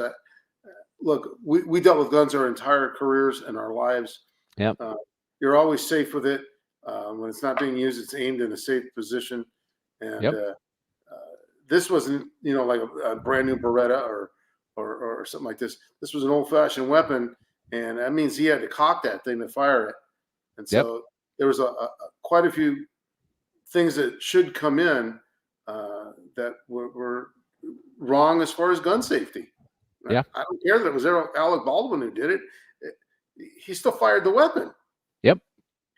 And I think they were using the guns to shoot off, offset during downtimes, which was probably not a good idea at all, because then you're mixing blanks with real ammo and an inexperienced armor. It was the other thing, there's so many. Now, some of that he's not going to get tagged with, because he's no longer could bring in his obligations as a producer, because as a producer, it says, well, did you allow him to shoot during downtimes? As a producer, that's a question that would be reasonable to ask. And now they can't necessarily go down that path. So it is a setback for the prosecution. I still think there's definitely enough probable cause there to charge him and do a trial on him. Whether there's enough to convict him now, we'll see. And keep in mind, there are different rules for different folks. If you're worth $100 million, you can hire the dream team, to coin that phrase, on another celebrity's trial who is clearly guilty anyway. So let's roll the scene. Guns N' Roses. I know we talked a little bit about Guns N' Roses, but I had to do the scene because there's a cameo with these guys in it, and there's Liam Neeson. Yeah, very young, man. I tell you, he looks young. But I had to do that cameo just because, well, it's Guns N' Roses, right? Well, they're in two scenes, and this is one of the things Slash talked to me about when I told him we were doing this. The scene with the graveyard, everybody was there. Right. Well, I guess that night they partied a little bit. The next shot, which was down at the wharf when he shoots the harpoon gun, three of them didn't quite make it. They were a little partied out. So he who showed up got in the next cameo. Oh, I got it. So that's why he got to shoot the big harpoon, because he made it to the scene, right? So he was conscious. Okay, so there's Axel on the far right, and Izzy's behind him. You can't quite see Izzy. Is the guy next to him a character actor, or is he a musician? The big tall guy? No, he's some character actor. Okay, that's what I thought. Okay, but yeah, so Howard cut his hair. Well, how do you they don't necessarily have to use them, right? Because it's just the show, but they do use them at doing cameos. And you're saying, did Slash have a good time doing this, or was this just one more thing? No, he said it was fun, and hey, look, it's a Clint Eastwood movie. I mean, who's not a fan of that? So. Oh, I know, and he's immortalized now. He's in a Clint Eastwood. He could tell his kids. Does he have kids? Yes, he has two boys.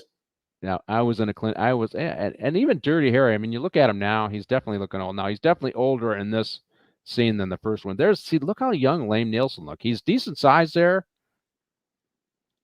He's got the ponytail in the back, but he looked like he's 25. And of course, he's probably 30 or something like that. But yeah, look how young he looks there. See, and the other thing with the Eastwood movies, there was always a fashion thing. So in this movie, gargoyles became the big sunglasses at the time. Oh, got it. Yeah. Yeah, I did a few movies where I really liked the whole East Coast look. I did the 7-Ups, and if you look at, I had Johnny Bayless on, because Johnny was always about styling when he was going out. John Bayless, and looking good. He is now. I don't know if you know, but he was on Facebook and asked people to vote for him to be senior muscular guy for like Muscle Magazine or some outfit, and he came in second, behind a fireman. But he's like 180 pounds, and he's buffed for 66 or 67, how old he is now. But so here they are. We had the cameo, and there is another cameo where Liam Neeson is shooting a scene on a boat, and Slash is handling a big harpoon, which ends up coming in later in the movie. Clint Eastwood always has a unique way of dispatching the guys at the end, particularly in the latter shows. By the But way, that was Slash it. says the harpoon gun was real. It was really. It was real. Yeah, it was real. So there you heard it. You heard it here first on Morning Coffee with the Chief. The only reason that Axel and others weren't there is they partied too hard, and the people who showed up got the second cameo. That is the trivia for Deadpool, Clint Eastwood's Deadpool, involving Guns N' Roses. Those who limited their drink and other things, I guess, I don't know, got to be in another scene, right? So, and here's the other thing. It's I gotta do this shot. So the next scene is the gang that couldn't shoot straight, and so here we got this Gennaro guys are going after Clint Eastwood. Do you have something to say about Guns N' Roses, Mike, before I move on? No. I'm listening. Okay.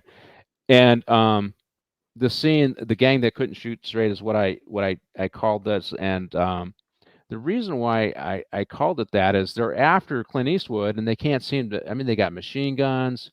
I mean, it is Clint Eastwood, but they got machine guns, and they keep going after him, but they can't seem to take him out. Hey, let's roll that scene, Martine. The gang that couldn't shoot straight. This is where they try to take out Clint Eastwood a second time. And so I'm gonna see. Johnny Bayless would have been good for this film because he would know what I'm talking about. There was a war between I think of the Spravacis and the Gallo brothers in New York, and they nicknamed the Gallo brothers the gang that couldn't shoot straight because they kept trying to assassinate their main protagonist in this New York mafia, and they shot him a few times. They couldn't kill him. They kept trying, and they couldn't kill him. And they eventually started taking out the Gallo brothers, and the main Gallo brother was Crazy Joe Gallo, and they got him at a clam house. He was eating with his family, and they shot him up, and he made his way outside to draw them away from his family, and then he was murdered outside. And this was a big deal because it was I want to say it was the Gambino, the Colombo family that ultimately they got named, but they ended up taking out the one guy they did take out was the head of the Colombo crime family, and his name was it was Colombo was his name, it's thought that they used a black assassin who attacked him when he was doing an Italian American rally in New York. But that's what they were nicknamed, the gang that couldn't shoot straight. There was a book written about them. It was kind of a little more of a lark book than the serious book we're talking about. But that was Joe Gallo. You guys got to look it up. And so I just thought, here this gang, how tough can these gangs be? They can't take out one guy. Guy. And he's stuck in a stationary spot. Yeah, and they know where he's going to go to work, right? They probably already know where he lives, and they can't seem to take him out. And they're using machine guns, and so I just thought that was I just thought of that story. But the scene, Mike, they keep trying to take this guy Harry out, and obviously it's a persona. He's not going to be taken out by a bad guy. He's going to die in his sleep when he's 90, right? Maybe 100 with Clint Eastwood. He's not going to be taken out by a bad guy, right? Correct. Yeah. So Joe, I mean, you're not into the New York Mafia stuff, but you'll have to look that up. Crazy Joey Gallo was the bad guy who was leading. There were three brothers, and they were they were tired of paying, as in anything, they were tired of paying their tax to the boss up. They said that he was asking too much, and they wanted a little bit more money for themselves, and so they started that war. But the gang that couldn't shoot straight.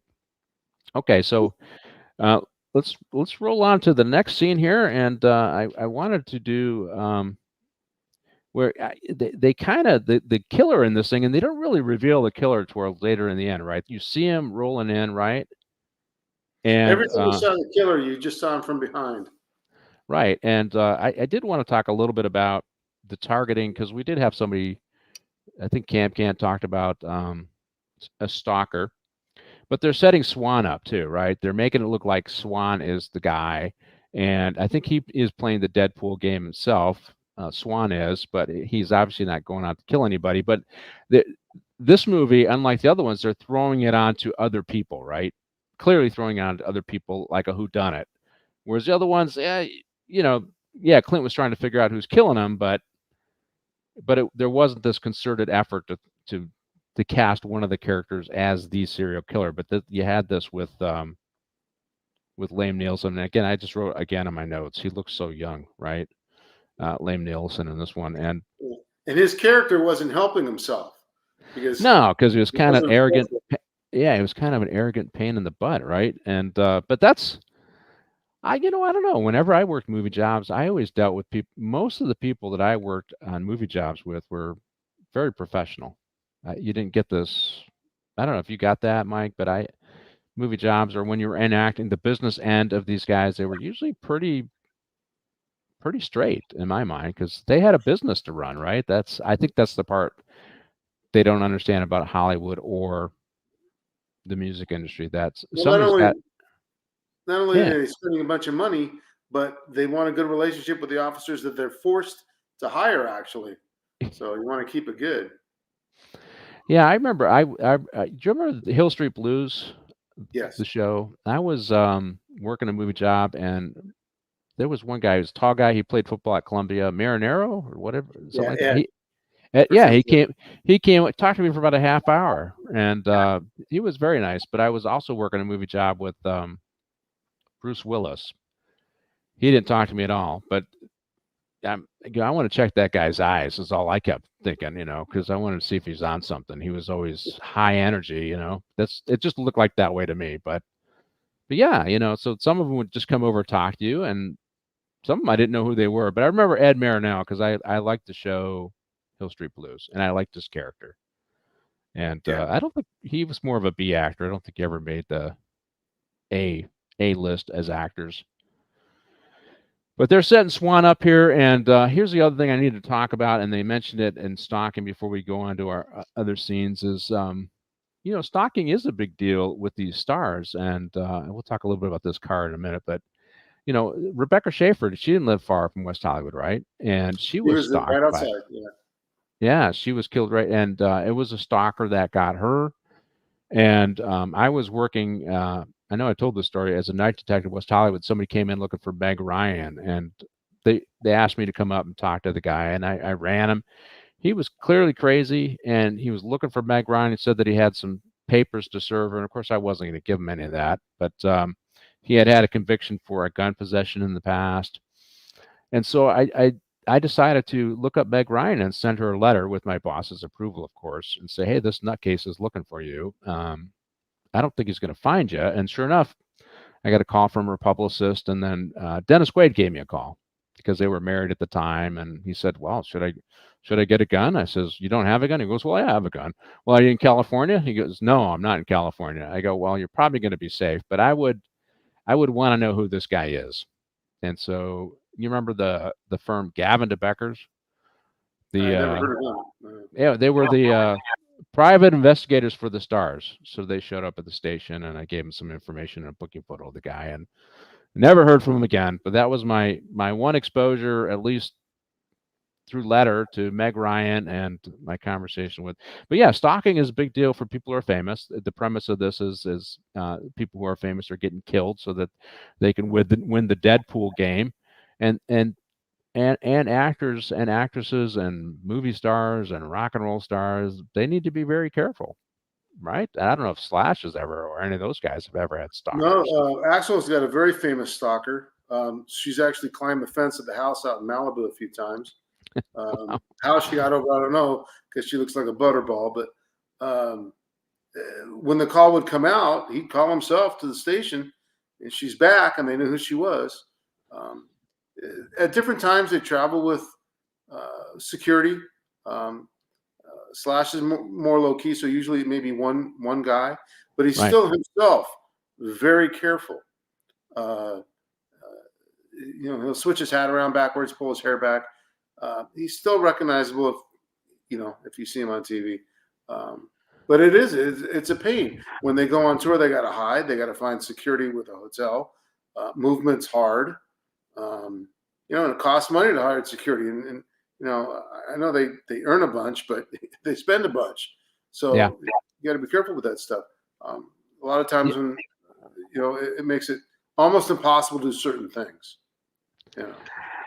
Yeah, I was watching. So I was injured at work, and so I was at home for a year, recuperating, thinking about whether I was going to go back to work or not. Of course, I made the right decision and retired. But I was watching the whole Amber Heard. Oh, now we need to point that out. So Amber Heard, Johnny Depp thing. So Johnny Depp owned the Viper Room. So one of the clubs, is that correct? He owned one. He was a partial owner in the Viper Club. Yes. Partial owner of the Viper Club. And so some of those, and he fancies himself a rock and roller, right? He does. He's a really good guitar player. He's a real good guitar player. And I don't know, I've never heard him, but I know that he's kind of, that seems to, after the Amber Heard thing and the pullback from Hollywood, that seems to be his piece is playing with some of his friends in their bands and he's in a band touring. called Hollywood Vampires. He's one of the main members. Yeah, but he toured with a friend of his, and I can't remember. He went to England and was touring with them, and it wasn't his band. God, was it Jethro Tull? No, it was Jeff Beck. Jeff Beck, that's it. And that seems to be his respite. But I meant to say that before, that the Viper Club, some of these acts would play at the Viper Club that was owned by Johnny Depp. But I was watching his trial with great interest. And they have these things on YouTube now. All these lawyers will comment, and I was watching one of them, and a couple of them, and they were hammering it. Oh my God, here's a lie, here's a lie, and they were laying out the case for Johnny Depp, and he had some really good lawyers. But one of his security guys was a retired deputy, and he ended up testifying. I don't know if he retired because he wanted to or because he needed to, but and he actually testified very well. He laid it out that Amber was the problem, and I tried to talk, and he was. So these security guys, they get pretty close with these acts, particularly if they like having the same security guy every day, right? A lot of these guys, but to me that would be, I couldn't do that. But this guy was there. It seemed like he was there at Johnny's place all the time. We lost Mike. Yep. Yeah, Mike. Okay, we have him come back in here, and I think he knows how to do this. But I watched that guy, and he did a great job testifying on. Let's see, come back on, Mike. Anyway, so the stalking in Hollywood is a big deal. Rebecca Schaefer, she was killed, as you remember, and she was on My Sister Sam, I think, was the name of the show that she was on. Obviously, I told you the Meg Ryan story where some nut went after him. And you just heard the story with Axl Rose has a regular stalker that comes after him. So stalking is a big deal, and being put on a list and targeted because of your status is not unusual. So, Martin, we have the model car. Now, you watched this movie for the first time. What'd you think of the model car bomb? Cool? That's a hell of a remote control car. Yeah. It runs at full speed like everybody else. And man, and you have to give kudos to the killer. He can drive both cars at the same time. Well, I would have crashed instantly. The first one, he killed somebody at his house, and the guy was stopped, right? Yes. And Eastwood is investigating that case, and he finds the little wheel, right? And he's like, "That's curious. What's that here for, right?" And I remember the welcome back, Mike. We're talking about the model car. Stay on the screen, Martin. So so for me, as I had forgotten about the model car bomb when I watched this show again. I go, oh yeah, I always thought that was really cool. As I try to think about it from a practical standpoint, yeah, the first murder where they drove the bomb underneath it. One, I don't think the car could have that kind of enough material to give that kind of explosion that you saw in the both bombings, and then of course that it was, if you're racing away from it, that it could keep up with you. That was the other thing. All right, take care, Penny. Thank you for joining us. So, but it did make for a little bit of cool factor in this movie. What do you think, Martine? Well, I found it more cheesy than cool, Ah, especially with the chasing. It was a little exaggerated. If if they haven't run for that extended period of time, I would buy more into the car, into the little car, getting up to the real ones. But yeah, it was some. It was new. It was something new. it was different. Yeah, you're Yeah. right. After the first murder, then it'll lost its appeal, particularly as now one of the other things. And I'll throw this question to both of you. So we've seen movies in San Francisco where they do car chases. In fact, I Mm. think the original Dirty Harry's had car chases where they're going up these hills and they're Steve McQueen. Bullet.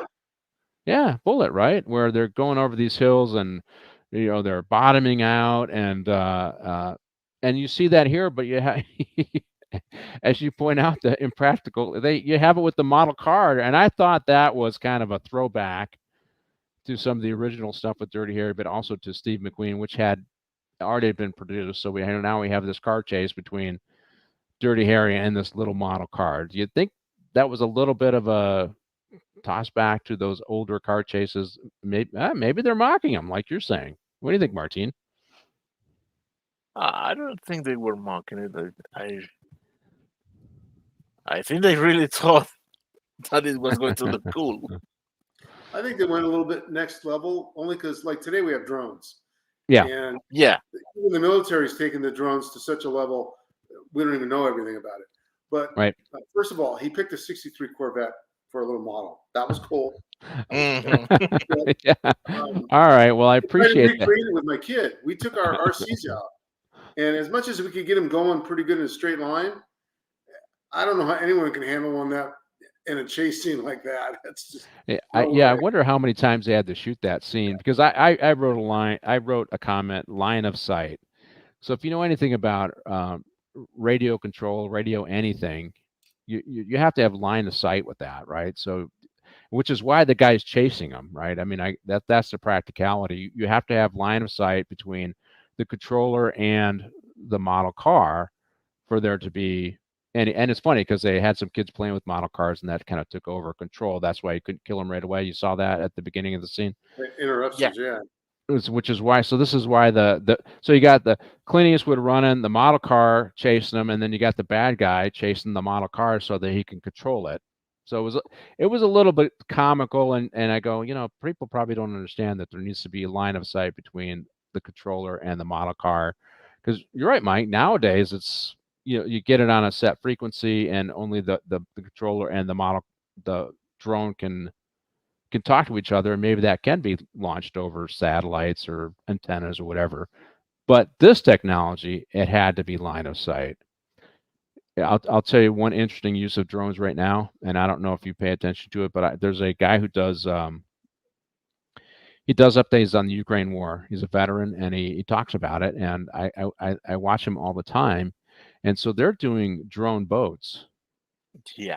So, and to understand the situation, Russia has, I think, the second or third largest navy in the world, and the Black Sea is inclusive of Crimea, and it's basically a big inland sea with a pathway that goes past the country of Turkey, and there's what they call the Dardanelles Straits.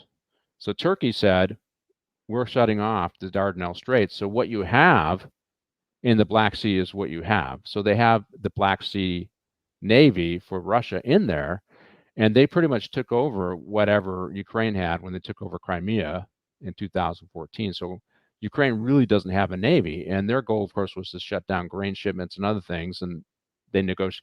But what Ukraine did is they started making drone boats. So they would make a drone boat that might cost them $5,000, and they sunk the Moskva, one of Russia's biggest boats, that was worth a couple $100 million, and they've been doing that for the last 2 years. And once that started happening, and here's I was watching one of the film footages, is the machine guns on the big ships. They can't. They're used to looking at targets that are straight on or higher, so they can't get low enough with their machine guns to take out these drone boats coming at them, right? So they have, and that's why they were able to take so many out. And now what the Ukrainians are doing is, because Russia obviously, as they're building defenses for these drone boats, is now they do swarms of drone boats to take out. So they'll do 3 or 4 to go after a ship and take it out. So it's really, I'm glad you brought up the drones, Mike, because you're seeing a lot of that stuff being used today in warfare, and it's completely changing the battlefield. Oh, absolutely.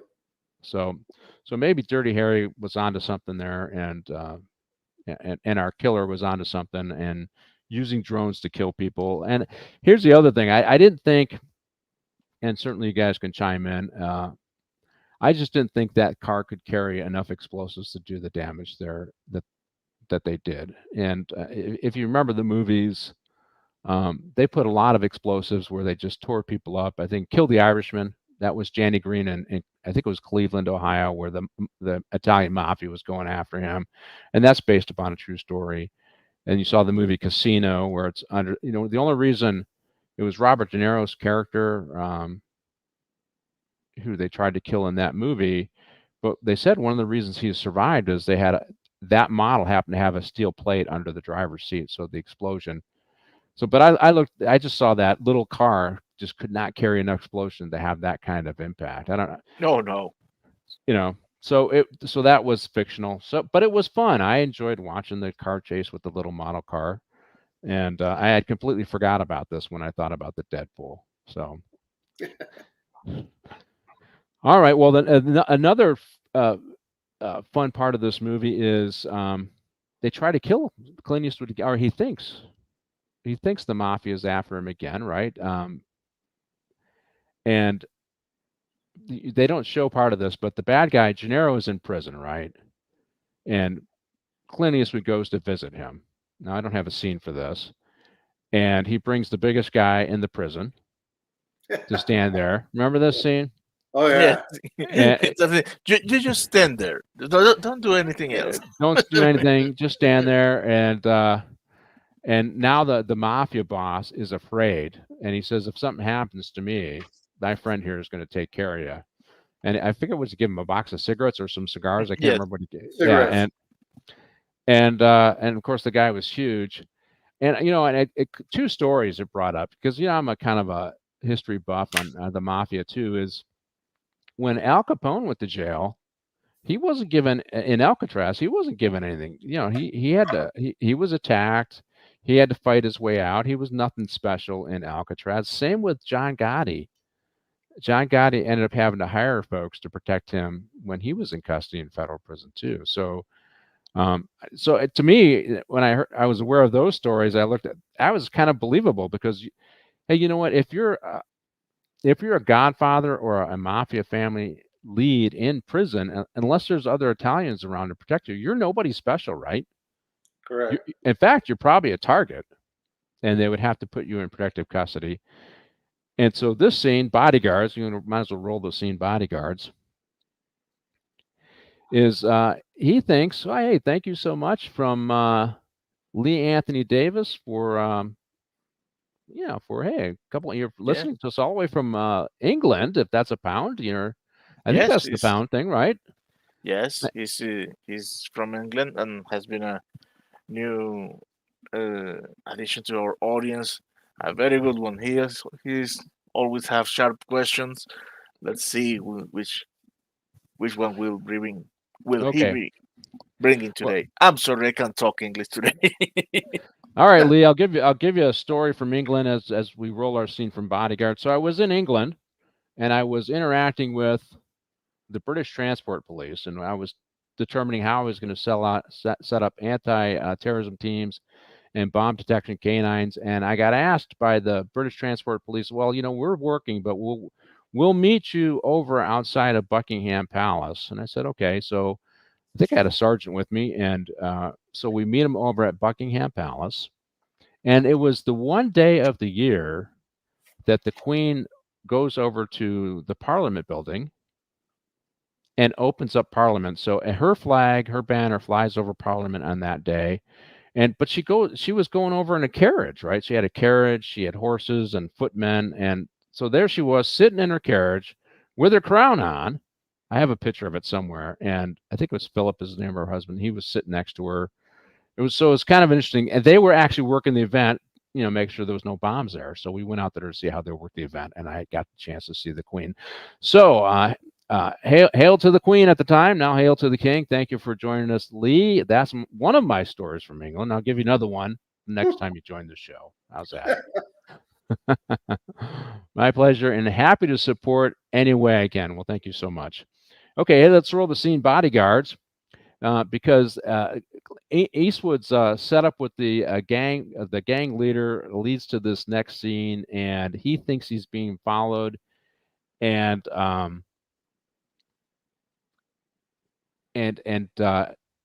ultimately the scene ends up being two mafia guys who are assigned to protect Dirty Harry, to make sure nothing happens to him, because the mob leader does not want any confusion. He no longer wants him dead. He wants him alive, and if he wants him to die in his 90s in his sleep as well. Yes, right? he really. By the way, Mike. Yeah, very definitely. By the way, Mike, are you a fan of Star Trek? Of course, the original. Oh, okay. So you haven't seen Deep Space Nine? No, I had a buddy of mine that played one of the characters on there, but no, original. Oh, because one of these thugs is the main villain on that series. That's Mark Alamo. Not this one, the other one, the one in the tan suit. Oh, okay. Oh, so is that a series that's going on right now, Martine, or is it one that's already been filmed? And there it is. There's the tan suit guy getting punched by Clint. This is probably his biggest claim to fame, though, getting punched by Clint. Yeah, there you go.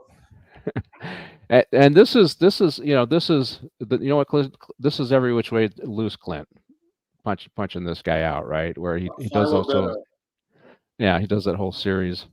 But they want to keep him alive, and so they've been sent to make sure he stays alive. And of course, so this is a little bit of comic relief. Would this ever happen? No. And I got my note, John Gotti. Yes, mobsters do have to pay other people to protect themselves, but never protect the cops so that they won't get targeted. But yeah, we're your bodyguards. And did you see the movie My Bodyguard with is it Ryan Gosling? Who's the guy that plays? He's Matt the Dillon? bodyguard. Huh? Matt Dillon was in the movie. No, it was God, who was the black guy? I could think of him now, and now I can't. It's not but it's an assassin, and he's got a bodyguard, and the bodyguard has to keep him alive until he can testify in court. And God, The bodyguard's bodyguard? Yeah. What's the name of who's the actor in that? I'm gonna look it up right now because Ryan Reynolds. Ryan Reynolds, that's it. Yeah. And who's the main antagonist in there? My Bodyguard. It's no, it's not this young one. It's oh God, I can't think of the let's see, Ryan Reynolds, My Bodyguard. It's the Canadian, Ryan Reynolds Bodyguard. Yeah, I'm sorry, the Hitman's Bodyguard. That's who it is. The Hitman's Bodyguard with Samuel L. Jackson. Ah, okay. Yeah, that's a great actor. I love him. I've never seen the Deadpool, but I've seen Dirty Harry and Magnum Force. Yeah, we just went over what we thought were the best. This is of the five. This is probably I don't want to say my least favorite. Gauntlet was not one of the Dirty Harry movies, but it's kind of in that genre. I think that was just because I think Sandra Locke was in it, so Dirty Harry was probably he was giving her another show to profile her, and she was in the third or fourth Dirty Harry. I can't remember which one that was now. That was Sudden Impact. Yeah. But yeah, I would say, we just did Lee, but if you've seen the first Dirty Harry, that's probably the best one. And for me, Magnum Force was the next one in terms of in the lineup as being the best. It was actually the second one, and I have a tie for Sudden Impact and the Enforcer. I liked them both for different reasons. I think, Mike, you keep saying the female character actor in the Enforcer was really good. Daly. Yeah. And yeah, she was good. But I liked the bad guy, Mick, Paul Drake, as the villain in Sudden Impact. I think he was good. So, and that's when he introduces us to the automatic 44, right? Dirty Harry does in Sudden Impact. So the Deadpool is it's probably last in the series, both being made and in terms of my opinion, in terms of the quality of the stuff. So okay, so we did the bodyguard scene. I think one of the next one is we start to really see we got to do the model car chase. I mean, this was we've already kind of talked about it, and here's the thing about this is as you see the model car chase, you see it jumping. Here it is, and it was pretty unrealistic. There's no way this car is going to keep up with an accelerating full car. I mean, just the dynamics alone. Here's the scene where the little kids have their own radio car, and it kind of throws off the bad guy's car. And you can see as he's chasing it, you can see that it requires a line of sight. And that's why I thought, well, it must have taken them a long time to shoot this scene, if you think about it, right? Because there's no way they're going to do this as a flowing scene. So they'd have to do one piece. And of course, Clint, he sees the model car. Now he understands what the wheel at the previous murder scene, the bombing, was all about, that it was a model car. And I just like the old controllers too now. Look at the old controller here with the joystick. Now everything is on your cell phone, right? Or some kind of digital controller. It's completely different than what you see there. And he ends up chasing them all through the streets. And so, and this is where they get a chance to profile the city. It did remind me of the chase scene when they're jumping, when they're getting launched in the air of the movie Bullet with Steve McQueen through San Francisco. Well, every chase film in San Francisco has flying cars, so yeah, it has to. But the other thing, I forget who I was talking to. They asked me about one of the shows that I did, and I told them, I go, if you like Bullet, you gotta watch 7 Ups. With because the guy who drove in Bullet. The bad guy who drove in Bullet also drove in one of the chase scenes in 7 Up. And they have an excellent chase scene at Rod Schneider, I think his name is, the actor. He played in Jaws. Excellent chase scene, very much like the one in Bullet, but also he was the stunt coordinator in the chase scene of the train in The French Connection. So probably 3 really good chase scenes, a little different French Connection because they're kind of chasing a train. And I think the whole little model car thing is mimicking those chases, and that's what I saw, particularly as the model car gets launched in the air and lands, and did you notice when it landed, it made the sound of the rubber meeting the road? I don't know if you noticed in the movie. I didn't notice that.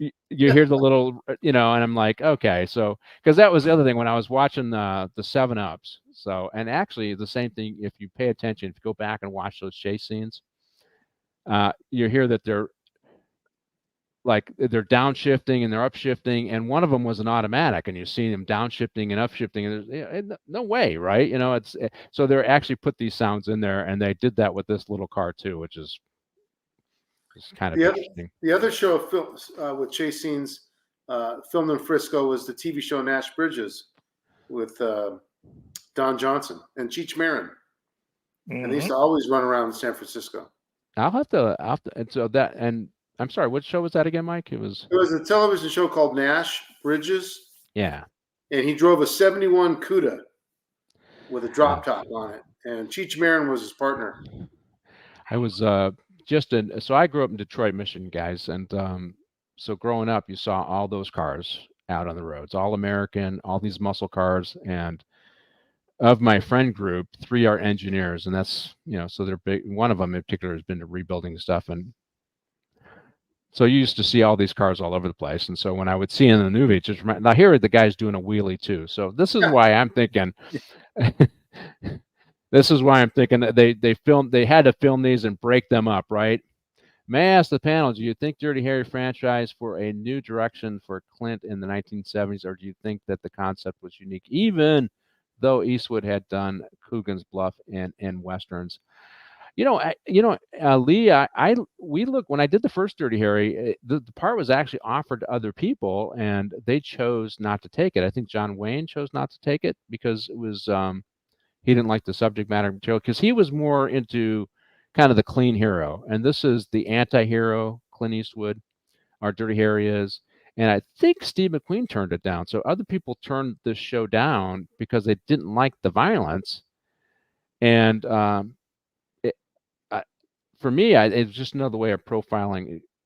I can't imagine anybody else in the picture, to be honest with you, because I think if you think of John Wayne, and somebody's told me I need to do is John Brannigan, you think of that series, it's kind of a la, because actually I think Brannigan's in San Francisco too, he's a lieutenant in San Francisco. But I think this was a good transition for Eastwood into another genre. I think it did open up a lot of stuff, although I personally think my best movies with Clint Eastwood are the westerns. I think Unforgiven is best. I think The Outlaw Josie Wales was fantastic.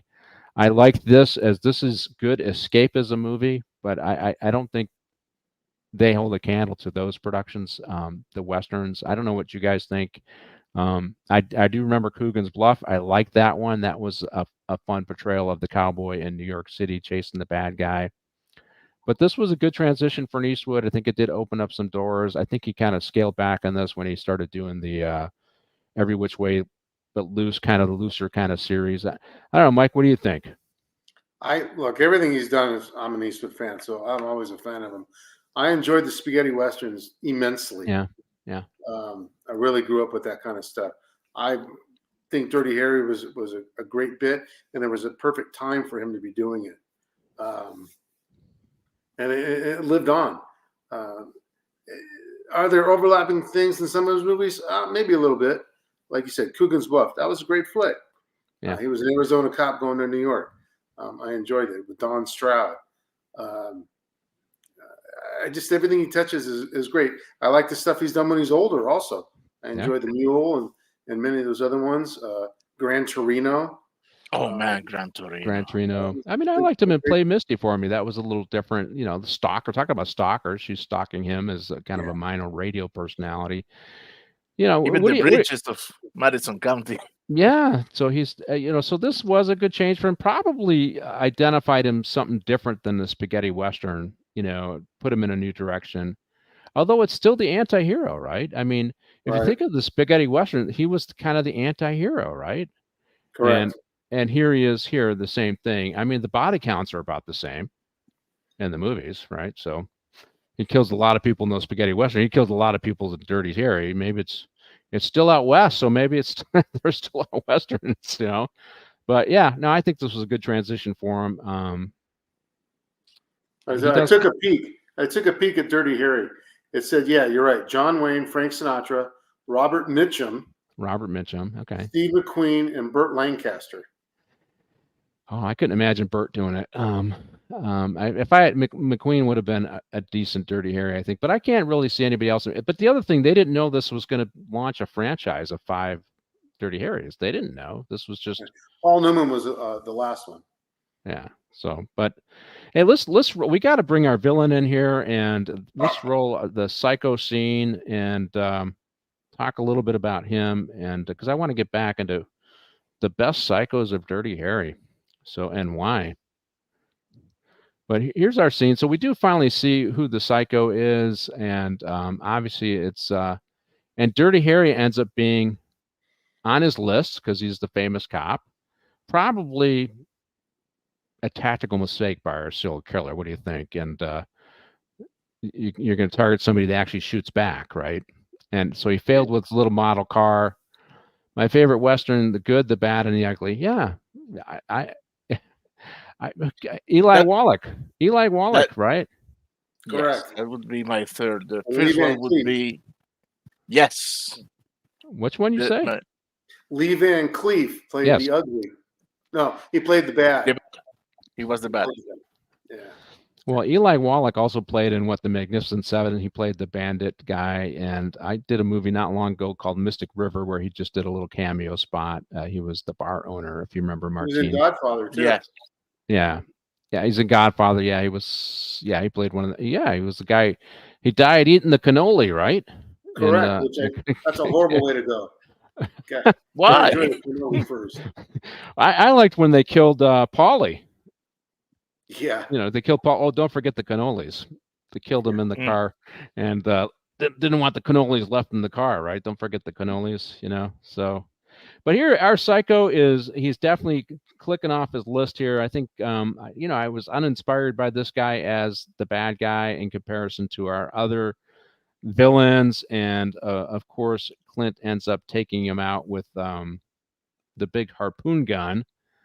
And you start seeing this change in how he deals with these guys. Because I think Magnum Force is still guns. It's nothing spectacular. I think he kills one of the guys by force him to slide off the pier there. But it's still just.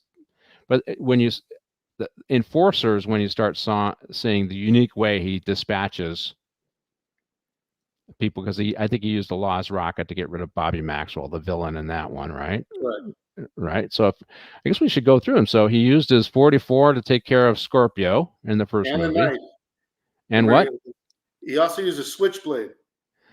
Well, to stab him, right? Right. So his second villains were basically Briggs and the cops. He takes out the cops in a variety of ways, but he's still using his gun. He uses a bomb to take out Briggs, right? The lieutenant in charge. Let's see. The third villain was Bobby Maxwell, right? And the enforcer. Right. And he uses a Lost Rocket to take him out. Right. So yeah. Okay. Now let me get this. Okay. We got sudden impact. Paul Drake. Now this is where he's got his. Oh, what did he had a special name for it? But his automatic 44, right? An 44 automag. 44 automag. So he goes, and he's using that to take these guys out. And during the course of this stuff, he meant in these movies he ends up unarmed. And if you notice that in all of these movies, during some course of taking on the bad guy, and the Scorpio was first time when he was delivering the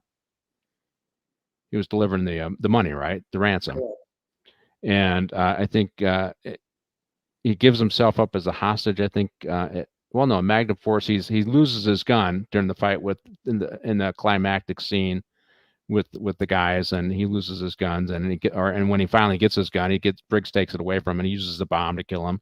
So there's in all of these, he loses his gun during some portion of these things, and he continues to pursue. What did they say to us in the academy, Mike? Never give up, never surrender when you're facing those deadly situations. That's what I was taught. Never give up. And he also here he uses the weapons that the other people bring. So even in Sudden Impact, when they went after him with the Molotov cocktail, he kills Kevin, Major Howard, and everyone else chucking it back in their car. Chucking it back in their car, yeah. So So that's right. We had Kevin on. It was great. He got killed by 3 A-list celebrities. Let's see here. May I ask the panel, what do you think of the legendary director Lee Strasberg? And he also appeared in Godfather 2 and as the Jewish gangster. Yeah, Hyman Roth. The Lee Strasberg Theater is located just outside of West Hollywood. Is this right, Mike? Correct. And so here's a little bit of trivia for you. It was the method acting of Lee Strasberg is you see it in with, I think it was some of the big ones. Rod Steiger was a method actor. Let me think of Marlon Brando was a method actor. So I had to go do a presentation at the Lee Strasberg Theater, and I had to give a speech. So I go there and I give a speech, and because I was convincing them to come and do an acting class in the LA County jail system. So here you are. I'm an executive. I got to go to an acting school and give a speech to a bunch of actors, and this is what they do for a living, right? So I decided I'm going to tell a story. I started off my speech by telling a story that when I worked the streets in West Hollywood, and they were just outside of West Hollywood's area, we used to sneak down there near Highland and Santa Monica, where this was at, and Mike can affirm this, because there was a lot of prostitution and dope dealing go down there. So we wanted to see who the players were down there for when they rolled in our area, we could make an arrest, right? And inevitably, outside of Lee Strasberg's theater, you would see some actors practicing the line. Well, you didn't necessarily know if it's drug dealers doing hand-to-hands or prostitutes making the love connection with their Johns. And so every now and then I would jam them up, and they'd all get panicked. No, we're just actors going to Lee Strasberg's theater. And so that got a big chuckle. That broke the ice for my speech. And then I talked about just working in West Hollywood a little bit, and how cops have to learn how to get into a role depending on the situation that they're in. I would say if you're dealing with somebody who is a rough and tumble guy, you had to sometimes look like you're rough and tumble. If you needed to be compassionate for people you really didn't want to be compassionate for, you had to slip into a role. And I said, so I think I was on for 35 years at the time or something like that. So 30 plus years, I've been acting my whole life. I just do it in situational acting. It was a big hit. I got a lot of questions, and that tape was floating around here somewhere. So that is my story of Lee Strasberg's theater. I do like the method acting stuff. My understanding is challenging. I don't think Clint Eastwood as a director really cares about it. He just show up and do your job. That's all he cares about. I don't know, Mike, you got any thoughts on Lee's question? Look, I liked the work he did, and of course I liked him as Hyman Roth, but method acting is a great approach to it. Can you reinforce my question, or my observations that outside of Lee Strasberg's theater, there was a lot of prostitution and drugs going on in Hollywood at the time we worked there? Absolutely. So on the southwest corner was a mobile station. That's where Jimmy Johnson and I used to sit. And across was that donut. Caddy corner was a donut shop. And that's where those guys used to hang out and do their dope. And sometimes, I don't know how it happened, because it's against the law of physics, but somehow La Brea Avenue moved over there. In my report, I don't know how that happened, but yeah, it became part of our reporting district. But Hyman Roth was great as a character actor. He was great in in Godfather 2, I think it was, with Michael Corleone, and he was always dying in that movie. But he simulated, I think, who was the Jewish mobster that he's supposed to simulate. And a lot of that is kind of historical fiction. I can't remember that guy's name now. Hyman Roth. The real guy's name was, I can't think of him now. But yeah, I did have a connection with Lee Strasberg's theater because I used to jam people outside of it, and I gave a speech in front of all those actors one time. So, we are almost out of time here. I just wanted to say, go ahead, Martine. Oh God, yeah. Let me go back to them. Here. Here's now I like how they shoot him with the harpoon, and of course you see him. He gets hung up on the plywood there, on the wood thing, and of course the harpoon goes through. And what was his comment? He's back there. They asked where is he at? He's hanging around back there somewhere. He's coming. Was the person you're looking for Meyer Lansky? Oh yeah, he's hanging out in back there. Yeah, there he is. Yeah, it was Meyer Lansky. That's right. That is the Jewish guy that he was replicating loosely, and is Meyer Lansky. Well, thank you for answering my question. I didn't realize that you are in the business. It's great to hear from somebody like yourself who's been there. I'm in the business. I was 38 years in law enforcement, but both Mike and I worked the Hollywood area, and we interacted with various celebrities and got opportunities that most cops would never have. Like, who's going to speak at the Lee Strasberg's theater? And anyway, to be honest with you, I was a little intimidated. I was used to doing public appearances, but wait a minute, these are all a bunch of actors. This is what they do for a living. So, but hey, I pulled it off. A good story. A funny story is always a good icebreaker, right? If you got to do a presentation. That is Deadpool with Dirty Harry, the final in the installment. Mike A., thank you for joining me for the show. Oh, always a pleasure. I'm a phone call away, man. Hey, when Kevin Major Howard is ready, I want to do another show with him. I know he's doing the World Poker Tour, something like that. Is he playing, or is he? Well, he's playing. He's playing. All right, or is he emceeing? I guess. I wasn't sure which one he was doing, but maybe he'll be a multimillionaire, but he'll still come on our show because he's a good guy, right? So, but yeah, we'll pick a movie. He'll have to pick his favorite cop movie, and we'll do that, right? So we'll let him pick it. And Martine, thank you for jumping in and helping out. And my pleasure. All right, we will see you guys on the next one. Stick around, quick debrief, and thank you guys. That is it for today. Martin, you can take it away.